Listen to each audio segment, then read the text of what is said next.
खबरों में आगे बढ़ते हैं। 3 राज्यों में सीएम चेहरे पर बीजेपी का मंथन जारी है। राजस्थान, एमपी, छत्तीसगढ़ पर बीजेपी की बैठक हो रही है।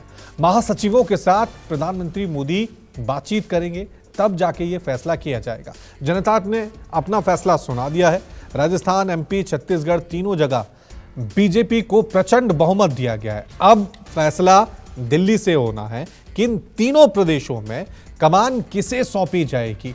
बहुत सारे दावेदार, बहुत सारे नाम, बहुत सारे चेहरे सामने आ रहे हैं, लेकिन आखिरकार जो स्क्रिप्ट है दिल्ली में तय होगी। उसी स्क्रिप्ट पे मोहर जो है इन तीनों राज्यों में लगेगी। राजस्थान, एमपी, छत्तीसगढ़, क्या मध्य प्रदेश में शिवराज सिंह चौहान पे एक बार फिर बीजेपी भरोसा जताएगी या फिर किसी नए चेहरे को मौका देगी? इसी को लेकर आज मंथन का दौर जो है वो लगातार बैठकों के जरिए बीजेपी के द्वारा किया जा रहा है।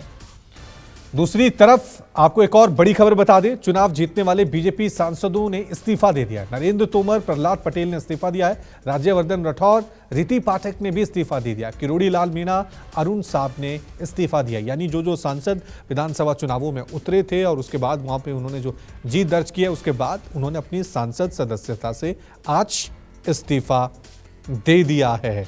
राज्यवर्धन राठौर हो, रिति पाठक हो, नरेंद्र सिंह तोमर हो, उन सब ने आज अपना इस्तीफा दे दिया।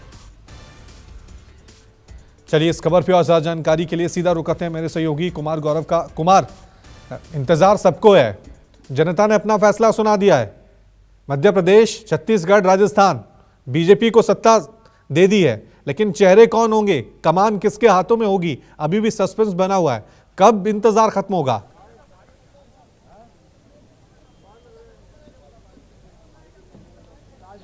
देखिए, बिल्कुल उसकी शुरुआत आप एक तरह से कह सकते हैं कि मैंडेट आने के बाद से ही हो गया था और सभी राज्यों से फीडबैक लगातार प्रधानमंत्री नरेंद्र मोदी और बीजेपी के राष्ट्रीय अध्यक्ष जेपी नड्डा और गृह मंत्री अमित शाह ले रहे हैं। आज उसी कड़ी में एक कदम आगे बढ़ा है कि बीजेपी ने 7 राजस्थान में, 7 मध्य प्रदेश में, 4 छत्तीसगढ़ में और 3 तेलंगाना में सांसदों को टिकट दिया था, जिसमें टोटल 21 सांसदों में से 12 सांसदों ने जीत दर्ज की थी।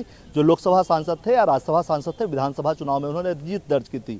सभी 12 के 12 सांसदों ने आज इस्तीफा दे दिया है। इसमें से 3 केंद्रीय मंत्री भी हैं, प्रहलाद सिंह पटेल, नरेंद्र तोमर, और इसी तरह से आप ये मानकर चलिए कि आज इस इस्तीफे के बाद अब आगे की प्रक्रिया शुरू होगी। पर्यवेक्षक तय किए जाएंगे और सभी राज्यों में पर्यवेक्षक जाएंगे, विधायक दल की बैठक होगी और उनमें से वहीं से मुख्यमंत्री का नाम सामने आएगा। कुल मिलाकर 2024 को ध्यान में रखते हुए सारी नीति रीति और जो होता है एक इलेक्शन का कॉम्बिनेशन बनाना, उन तमाम कॉम्बिनेशंस पे चर्चा चल रही है और उसी आधार पे सीएम का नया चेहरा आपको देखने को मिलेगा। ये बात और है कि ये जो तीनों राज्य हैं, यहाँ आपको सीएम के साथ साथ डिप्टी सीएम भी मिलेंगे। लेकिन एक चौंकाने वाली बात जरूर अभी सामने आई है, जो पुराने जो दिग्गज हैं उनको निराश कर सकती है। वो ये कि एक तरह से सोर्स ये बता रहे हैं कि पार्टी ने ये तय कर दिया है कि गुजरात मॉडल के तर्ज पर तीनों राज्यों में सरकार बनेगी, यानी सब कुछ उलट पुलट हो जाएगा।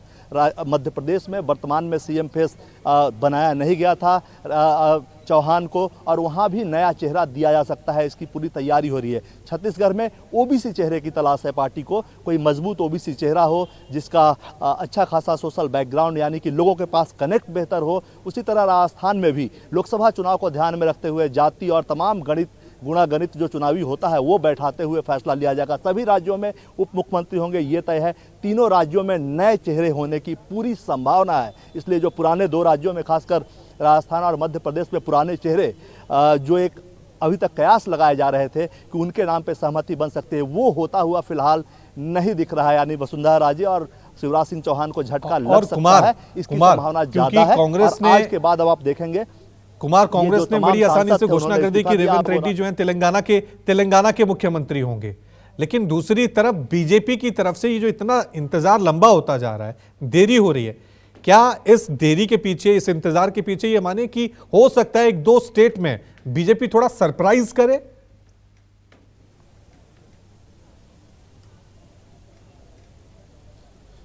देखिए, जाहिर सी बात है, अगर पुराने चेहरों पे दाव लगाना होता तो इतनी देरी नहीं होती, सरप्राइज ही करना है। इसलिए मैंने आपको कहा कि जो सूत्र बता रहे हैं वो ये बता रहे हैं कि गुजरात की तर्ज पे सब कुछ होगा, यानी मुख्यमंत्री से लेकर जहां मुख्यमंत्री था या जो प्रोबेबल लग रहा था, उन सब को बदलकर बिल्कुल नए चेहरे आपको राज्य के कैबिनेट में और मुख्यमंत्री के तौर पर दिखेंगे। और इसलिए ये देरी है।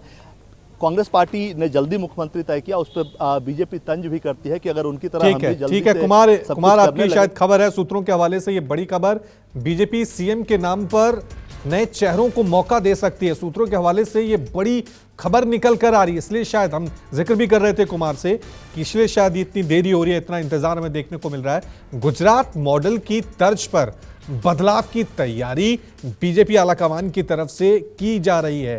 तो यहां पर जो इंतजार है, नए चेहरे, क्या नया नाम सामने आएगा? गुजरात मॉडल क्या है? गुजरात मॉडल में कई दिग्गज थे, लेकिन आखिरकार में भूपेंद्र पटेल को मुख्यमंत्री बनाया था। हरियाणा में इसी तरह से हमें देखने को मिला था जब मनोहर लाल खट्टर को मुख्यमंत्री बनाया गया था। 3 राज्य, मध्य प्रदेश, राजस्थान, छत्तीसगढ़, यहां पर बीजेपी ने प्रचंड जीत हासिल की है, लेकिन मुख्यमंत्री के नाम को लेकर बीजेपी अभी भी पसोपेश में है। अभी भी सस्पेंस जो है वो लगातार बना हुआ है। अभी जो सूत्रों के हवाले से खबर आ रही है कि इस इंतजार के पीछे, इस सस्पेंस के पीछे कहा जा रहा है कि एक बार फिर बीजेपी इन तीनों राज्यों में गुजरात मॉडल पे चर्चा कर सकती है। चलिए अब खबरों में आगे